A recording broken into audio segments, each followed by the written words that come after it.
What's going on, YouTube? We're back here with another video. We're going to be going through the combat and giving you guys a guide on how it works, what's on the screen here in front of you, and just giving you guys a better understanding of it, just so you guys don't feel overwhelmed when you hop into the game and you're just thinking, what the hell is this? What the hell is that? No. Wait. Your boy right here, I got you. So before we get further into the video, make sure you guys like the video, helps your boy out, subscribe channel if you want to see more CZN content. Without further ado, let's get to it. So first off, we're going to start off with the cards. So this is the deck you get dealt with. Of course, you start with 5 cards and you obviously have 3 AP. So AP's action points, that's the number right here. You could hold a maximum of 10 cards in your hand, so you could have a maximum of 10. You don't want to go any higher than that, of course, and each card costs a certain AP action point. So as you can see here, we have 3 cards that cost 1 and we have 2 cards that cost 0. So obviously the ones that cost 0 ain't gonna take anything away from the AP, and the ones that cost 1 will take away 1 from the AP. And there are cards that cost 2 AP as well.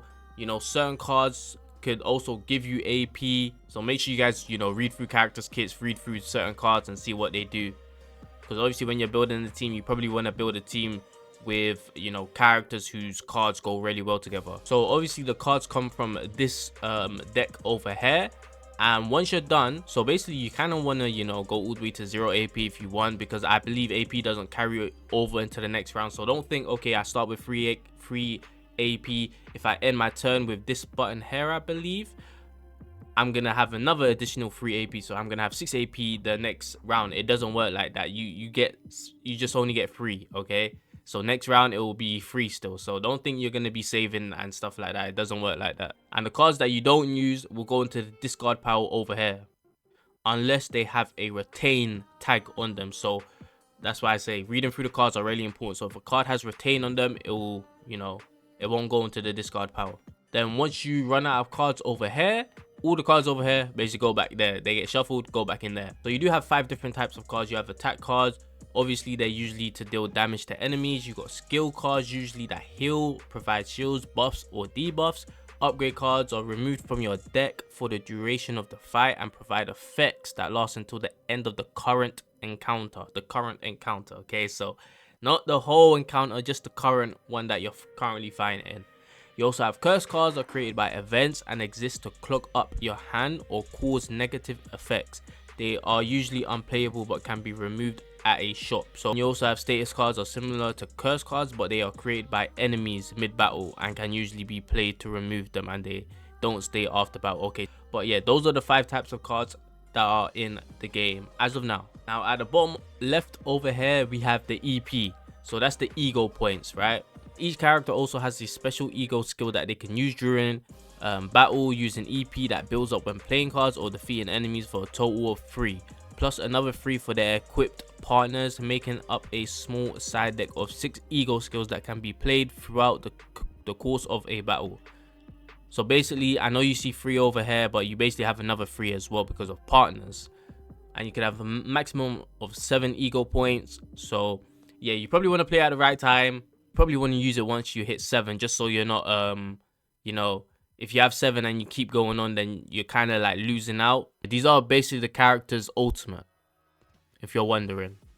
Going on to the enemies show their intent to attack, defend, cause a status effect, cast a buff, or cast a debuff on their turn. So you would be able to tell by I believe the sign, right? So yeah, when this number reaches 0, that's when they will go.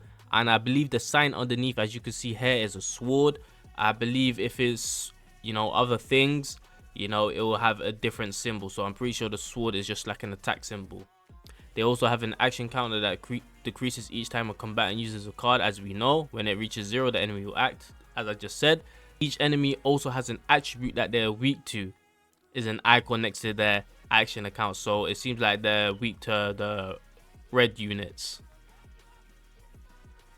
When an enemy takes damage, they take some tenacity damage and their break bar decreases. When a character with the same attribute uses an attack card on an enemy, the enemy takes a large chunk of tenacity damage, scaling with card cost, decreasing their break bar much faster than it would when attacked by other attribute combatants. So basically, they have another bar. You know, they have the health bar and they have the tenacity bar. And if you want to break that tenacity bar as quick as possible, you want to bring the elements that these enemies are weak to. And I'm pretty sure there's bonuses when doing that. When the enemy is broken, the team recovers 1 AP, 1 action point. The combatant heals some stress, which is important because you could prevent the mental breakdown. And the enemy action counter increases by 1. We also have proto skills. So this is basically us, the MC.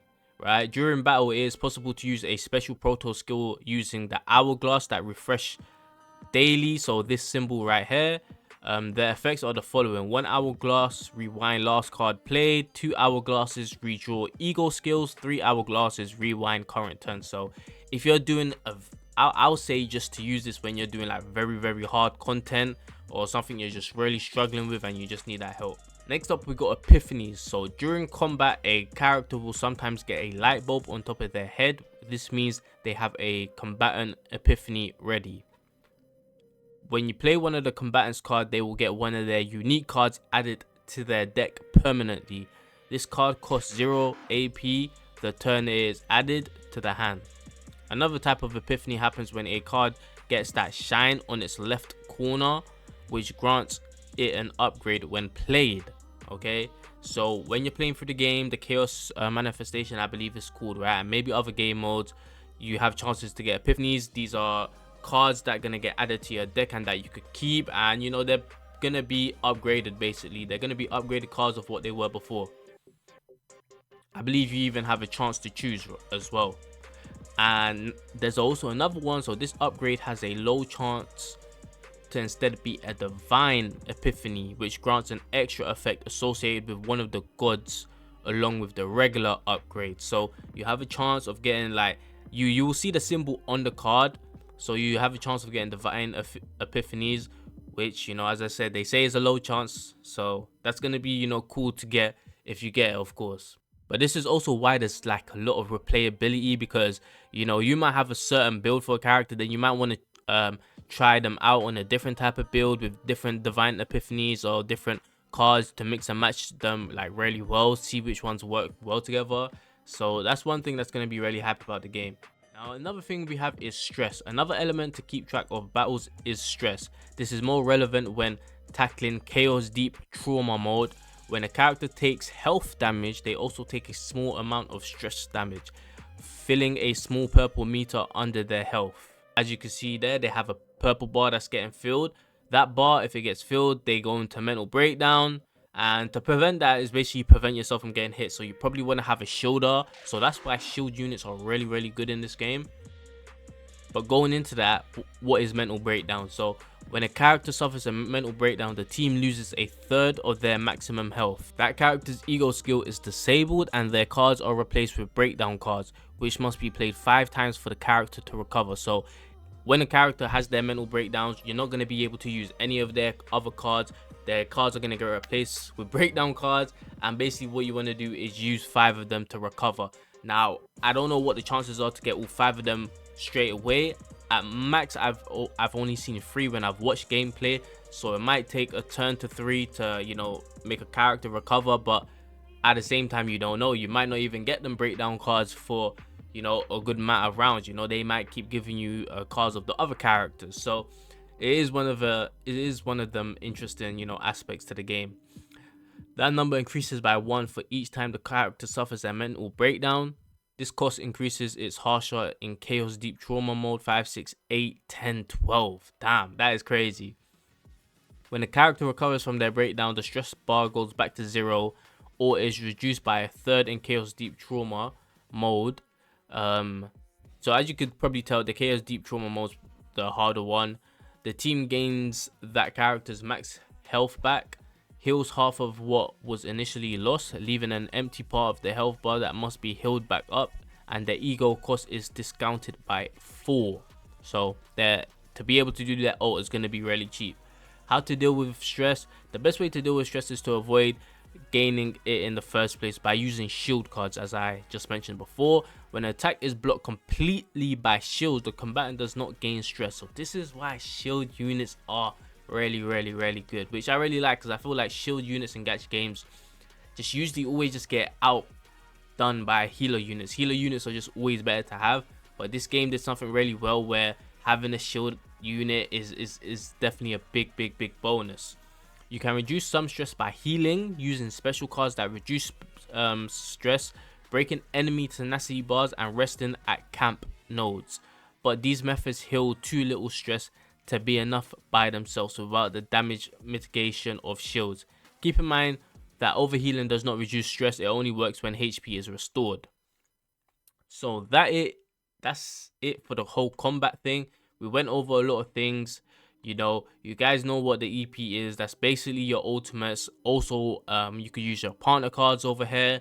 These are your buffs. This bar right here is for your stress. This is your HP bar that all your that your whole team shares. There's no individual HP bar. This symbol right here is your shield.